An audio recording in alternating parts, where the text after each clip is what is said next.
どうもたぬき J です。また iPod を仕入れてきました。今回は2500円で買った iPod クラシックです。ハードディスクの故障で容量が 0KB 表示になっています。最終モデルの薄型 160GB モデルです。というわけで今回はこの iPod の SD 化とバッテリー交換を行います。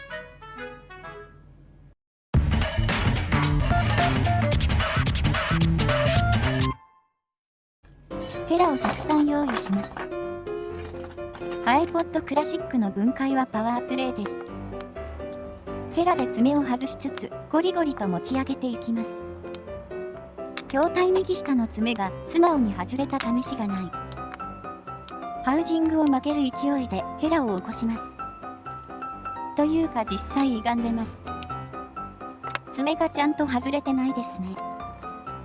無理やり外して下半分を浮かせました。あとは筐体を少し下にずらすと、格闘すること10分、ようやくハウジングが外れました。ラッチを持ち上げてバッテリーコネクタを外します。これでようやく内部にアクセスができるようになりました。問題のハードディスクを外します。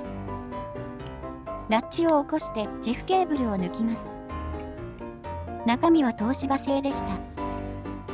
いろいろと衝撃対策はされているものの、やはり持ち運ぶものにハードディスクは無理があるんでしょうね。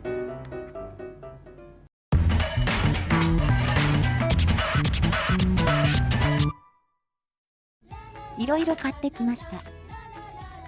まずはバッテリー。互換バッテリーですが、少し容量がアップします。続いては今回の肝であるiFlash クワッド。クワッドの名の通り、4枚のマイクロ SD が刺さります。最後はタームのマイクロ SD。128GB を2枚用意しました。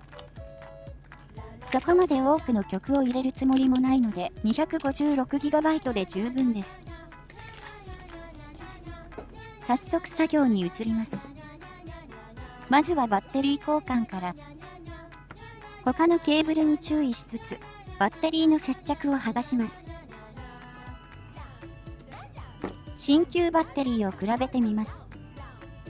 もちろんサイズ感は変わらず、厚さも一緒です。新しいバッテリーを取り付けます。みちっとしてる。汚れが気になるので軽くお掃除。続けてメインのストレージ乾燥。用意した SD カードを差し込みます。そしたら iPod に取り付け、ジフケーブルを差し込むだけのお手軽仕様。一旦仮組みして起動確認をします。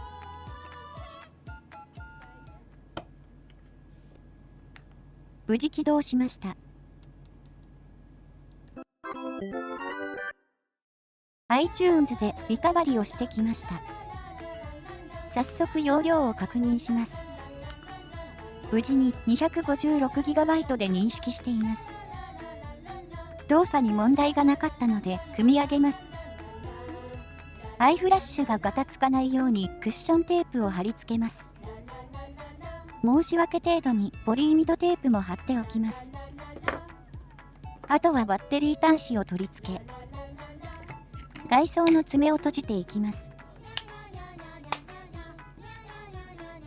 歪んだフレームは矯正しておいたので変な浮きもなさそうです。